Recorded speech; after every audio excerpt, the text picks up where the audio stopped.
question, I get, what makes the fulfillment source code so special?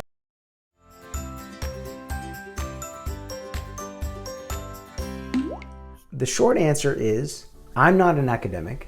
I did not aim to make this into a class. I aimed to make this effective, which means it's gotta be enjoyable, it's gotta be engaging, and it's gotta be effective, meaning that the kids, by the end of it, they retained the information. The vast majority of content in a typical school system is, unfortunately, is test and forget. It's not the fault of the teachers, it's really more of the system, but it is what it is, and I was like, I think we can do better.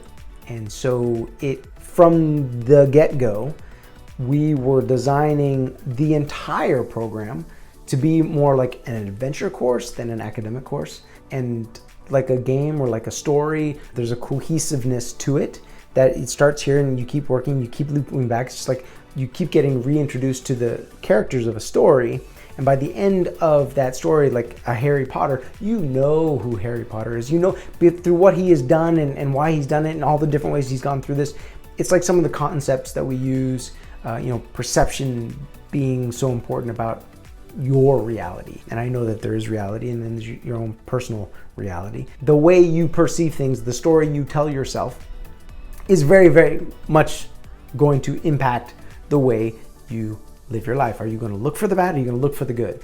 Because you can find them both. It's really, what are you training yourself, your brain to do? And so that concept of perception, or the story you tell yourself, it starts off really simple and we kind of go through a game with that, but we return to that over and over and over and over again. So by the end of the Planet U section, the kids have it deeply ingrained. It's like, okay, this is one way of looking at it. It's not the only way. I can change the way I can look at things. I can change the story that I tell myself.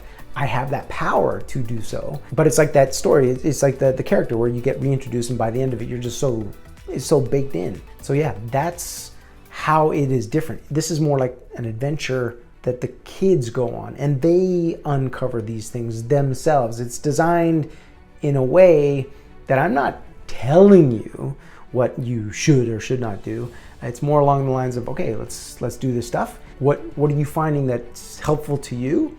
And give me some examples of this, or what would you do if? So there's more simulations. It's very brain based. Like the human brain has a number of conditions that if you meet these, the chances of learning significantly increase. And Will Richardson's got a great TED talk on that about, it's like, this is what we know we should do, and then this is what we give the kids in class. I created this with the, like, let's not do that. let's make it more like a game. But I don't mean like fun game. I mean like more like the way the brain really thrives. And so that's how it's different. Because in school, it's imagine if you were given pages of a book randomly, but not like one every day, but like here's one page, and then some other time you get another page. It might not be the next one. The cohesiveness of that would not stick in your brain, even if it was chapters of the book. And because that's kind of what we give the kids now, where it's like, here's a chapter, and then another time here's another chapter. They might not be any, they're not sequential. They might not even be tied. They might be different books, different chapters, but that's essentially what we're giving the kids now. It's like, here's chapters of different books at different times, and it's no real mystery why so much of the content is just the brain's like, don't care. If I don't care, not helping me, out it goes.